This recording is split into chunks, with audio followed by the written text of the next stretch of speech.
पंचमी जयंती महोत्सव चंद्रवंशी पांडव पंचमी समारोह बागरी समिति उज्जैन द्वारा बड़ी धूमधाम से मनाया गया। पांडव पंचमी जयंती के अवसर पर शोभा यात्रा एवं भंडारे का आयोजन किया गया। समाज के अभिलाष सोलंकी ने जानकारी देते हुए बताया कि प्रतिवर्ष अनुसार इस वर्ष भी पांडव महाराज के जन्मोत्सव के उपलक्ष्य में भव्य शोभा यात्रा निकाली गई। शोभा यात्रा शुरू करने से पहले समाज के वरिष्ठ एवं युवाओं द्वारा सभी झांकियों का पूजन अर्चन किया गया। उसके बाद शोभा यात्रा फ्रीगंज दो तालाब नानाखेड़ा रोड से शुरू हुई, जो फ्रीगंज टावर से चामुंडा माता चौराहा, रेलवे स्टेशन से गदा पुलिया, कासिमपुरा चारधाम मंदिर से होती हुई हरसिद्धि चंद्रवंशी बागरी समाज धर्मशाला पर शोभा यात्रा समाप्त हुई। इसके बाद महाआरती की गई। शोभा यात्रा का सामाजिक संगठन द्वारा जगह जगह स्वागत किया गया। शोभा यात्रा में पांडव महाराज की झांकियां, बैंड बाजे, डीजे, ढोल ताशे और जिसे खाटू श्याम की सवारी शामिल हुई। समाज की महिलाएं माथे पर गंगा कलश एवं चुनरी लेकर चल रही थी। पांडव जयंती पर हम भगवान कृष्ण को याद करते हैं, जिसमें उन्होंने द्रौपदी के चीरहरण के समय उन्हें वस्त्र प्रदान करे थे। उसी तरह वस्त्र चढ़ाकर हम भगवान श्री कृष्ण की पूजन करते हैं। साथ ही बागरी समाज पूरे भारत में एकजुट है, इसका संदेश देते हुए समाज में एकता और अखंडता के प्रतीक शोभा यात्रा निकाली है। इस दौरान बड़ी संख्या में लोग शामिल हुए।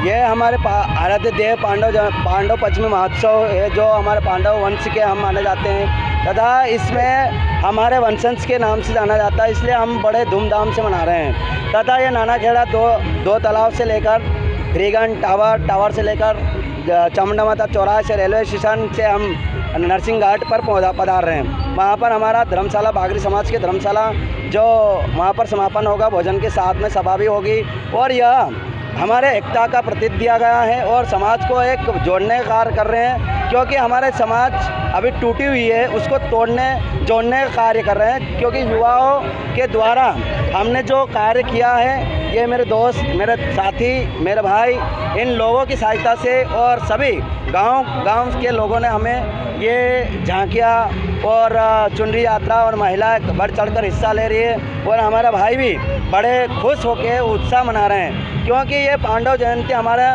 वंशज के रूप में माना जाता है। ये इसलिए माना जाता है कि हम एकता का प्रतीक दे रहे हैं और हमें शासन प्रशासन को दिखाना चाहते हैं कि हमारा भी बागरी समाज एक संगठित हो रहा है और मजबूत बन रहा है। तो हमें मजबूत बनाना है और हमारे युवाओं को भी एक संदेश देना चाहते हैं कि हमारे युवा देश विदेश या हमारे गांव के लोगों को जागना है, क्योंकि हमें पॉलिटिक्स क्षेत्र में बहुत कम हमें कैंडिडेट दिया जाता है। तो हम इसलिए हम ये कार्य कर रहे हैं कि हमें कैंडिडेट दिया जाए। वो परंपरा हमारी द्रौपदी का जब हरण हुआ था, उस प्रकार से हम उसकी चुनरी यात्रा के द्वारा जो श्री कृष्ण के द्वारा हम चढ़ाए जा रहे हैं, क्योंकि हमारे परंपरा है कि श्री कृष्ण ने साड़ी जब यह हुआ था उस समय साड़ी का किया था।